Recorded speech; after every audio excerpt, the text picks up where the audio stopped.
me chamo Jamile Luiza, sou pesquisadora pelo Programa de Iniciação Científica PIBIC e sou orientanda da professora doutora Kelly Cristina Nascimento Day. E hoje eu irei falar sobre o artigo intitulado Dinâmicas Interacionais Fronteiriças, a presença da língua francesa nas instituições públicas da fronteira brasileira. O objetivo do nosso trabalho é analisar as dinâmicas interacionais linguísticas na fronteira a partir da adaptação de mecanismos de análise e avaliação dos impactos ambientais, ou seja, os indicadores de desenvolvimento sustentável. A partir daí, nós teremos uma noção de como esses processos interacionais linguísticos se dão nas instituições públicas do OIAPOC e analisar a língua como um ser parte de um ecossistema linguístico que interage com outras espécies dentro de um determinado ecossistema. Nós lançamos mão da disciplina da ecologia biológica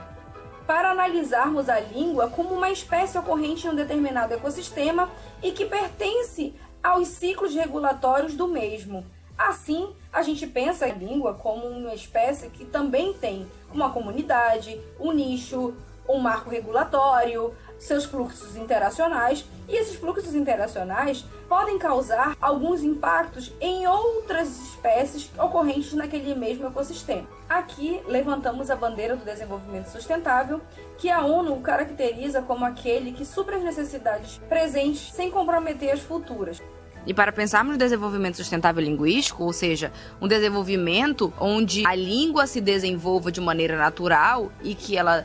consiga ter proveito por outras gerações, ou seja, ser aproveitada por outras gerações, é necessário entendermos que a ecolinguística ela estuda as interações entre os seres humanos e o seu meio ambiente a partir dos elos, de comunicação, ou seja, da comunicação gerada e as interações comunicativas a partir de uma língua. E para entendermos essa língua, é necessário também termos o conhecimento dos ecossistemas linguísticos, ou seja, dos 3 elos que formam um ecossistema, que é a população, ou seja, nós, seres vivos, interagindo o tempo todo dentro do segundo ponto, que é um território, ou seja, um espaço, por meio de uma língua, que é uma forma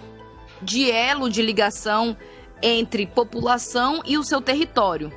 E quando a gente migra para um território antropogênico, essa relação da interação, ela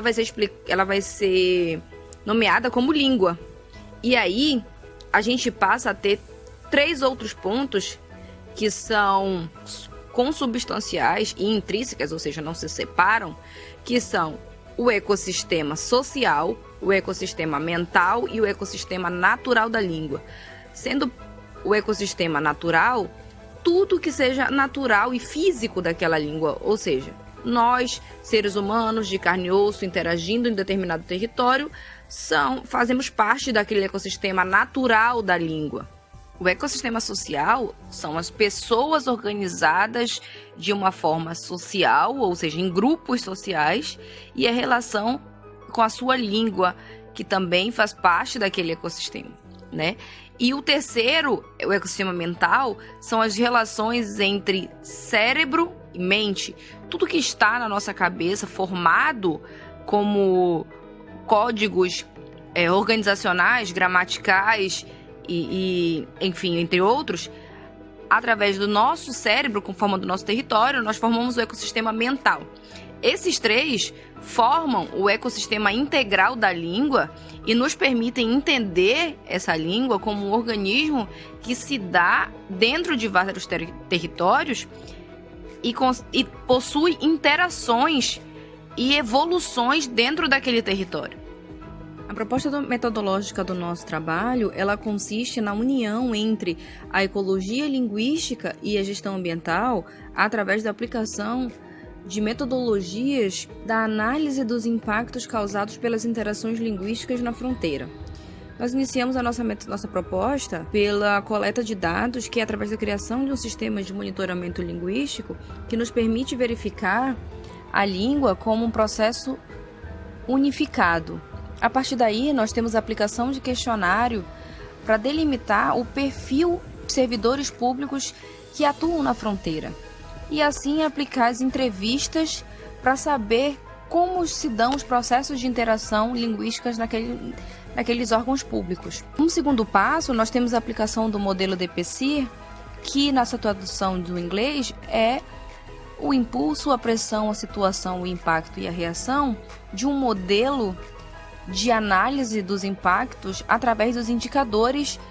de sustentabilidade. E o impulso, a pressão e a situação se caracterizam no nosso estudo como o motivo dos problemas encontrados, ou seja, delimitados como indicadores A. Os impactos são os problemas e o foco do nosso estudo e delimitado de indicadores B. A reação consiste nos indicadores de mitigação desses impactos e denominados aqui de indicadores C. A partir daí, a gente passa à aplicação de uma modelagem experimental,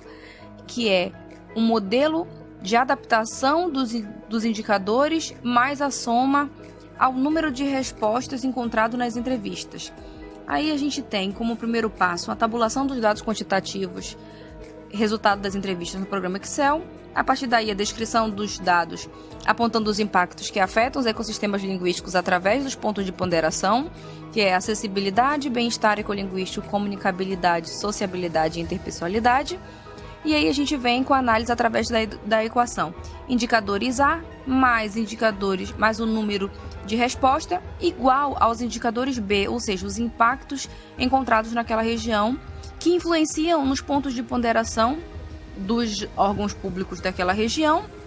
Em contrapartida, nós temos os indicadores C, que são os indicadores de reação, que nos darão a mitigação dos impactos ambientais ecolinguísticos encontrados naquela área, podendo apontar para a gente como anda a situação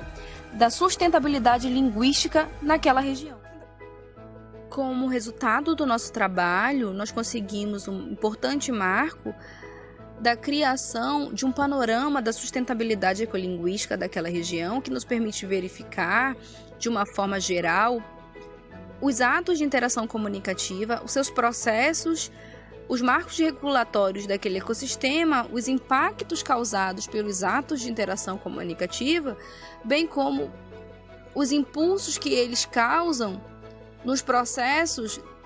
de um determinado ponto-chave, ou seja, do nosso objeto de estudo, e ainda os indicadores de mitigação desses impactos. E como exemplo disso, nós temos a perda de linguodiversidade, que é causada, por exemplo, pelo ambiente plurilinguístico, que tem corte nos atos de interação comunicativas causados pelos servidores novos que necessitam falar francês para atendimento, mas que nunca possuíram um tipo de capacitação e que não falam a língua natural daquele munícipe que procura atendimento. A partir daí, nós podemos verificar que nós não temos uma comunicação acessível, uma comunicação sociável e interpessoal, causando um mal-estar ecolinguístico naquela região. E como medida mitigadora disso, nós temos políticas linguísticas regionalizadas que nos possibilitam verificar que a língua oficial, sendo obrigatória numa região, causa a perda da linguodiversidade, a destruição de hábitats linguísticos e a interferência na comunidade ecolinguística, porque nós temos uma região, um ambiente plurilinguístico e uma transição natural de ecossistema, ou seja, um ecótono linguístico dentro de uma região. E a partir daí, nós conseguimos também verificar que o incentivo ao atendimento em francês e setores especializados para atendimento de estrangeiros nos reduzem a interferência nas comunidades linguísticas e mitigam a perda da população de falantes. Dessa forma, nós conseguimos verificar que a ecolinguística ela é um mecanismo e um instrumento no alcance do desenvolvimento sustentável linguístico de uma determinada região. Para a ecolinguística, a falta de mecanismos interfere nos fluxos naturais daquele ecossistema. Os indicadores, eles cumprem um papel aqui de possibilitar a visão do todo, permitindo as ações de monitoramento elaboradas a partir dos problemas encontrados, somados aos preceitos da ecolinguística, que elucidam a visão geral daquele ecossistema, os seus impactos e a mitigação deste. Ousa-se dizer que, à primeira vista, a metodologia ela auxiliará o processo de investigação sobre os fenômenos linguísticos ocorrentes na região fronteiriça, cabendo cada pesquisador delimitar os objetivos e os objetos dos seus estudos, e fazer as adequações dos indicadores, objetivando a obtenção desses resultados. Ou seja, para salvamento de uma língua, é necessário que a gente pense num desenvolvimento sustentável linguístico sem pensar em uma agressão a uma língua majoritária, mas como uma necessidade imediata e urgente e essencial para o surgimento de uma comunicação global, adequada e sustentável.